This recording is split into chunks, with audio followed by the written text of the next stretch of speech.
Okay, well done guys. This is our first real lesson on present perfect. We looked at the structure and the reasons that we use present perfect. Thomas, just pay attention to this one more time so we could just go over this one more time together, okay? Now, we use present perfect for two different reasons on this level anyway. To show an action that started in the past and continues to the present moment. Here's a lovely one. I have worked there for 4 years. I started working there in the past and I still work there now. Here's the question, how long have you worked there? Here's the answer, I have worked there for 4 years. Another reason we use present perfect is for experiences. Here are lots of different possibilities. I've travelled to many countries, or I have visited all of Europe, or I have been to Japan and Sweden. Different experiences. I've never eaten Bulgarian food. I've never bungee jumped. I have been in this funny vacuum where they float you in midair. I've done all of these things, and some things I haven't done. Experiences. Question.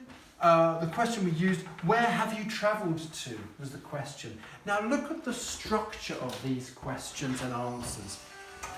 With the present perfect, we always use, for the questions and the positive sentences and the negative sentences, we always use the auxiliary verb have or has and the main verb as the third column.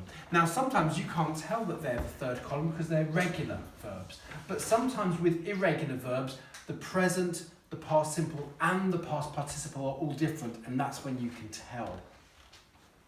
So it's really important to note that in the questions, the standard question structure that we use, the auxiliary verb will be have or has and the main verb will be the past participle. Same here.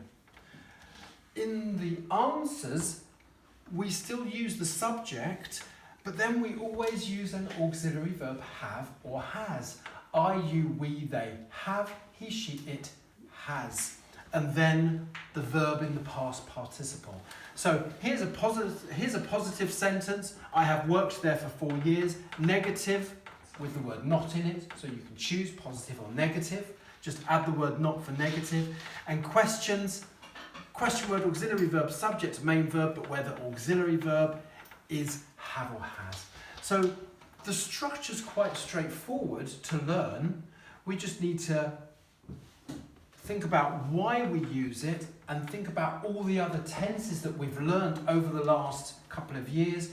Present simple, present continuous, past continuous, and think about why we use all of those different tenses, why we use this tense, and then try to work out, right, I want to say this, what tense do I need to use? And that's what we'll be doing over the next few weeks. Deepening why we use this tense and practicing the other tenses at the same time.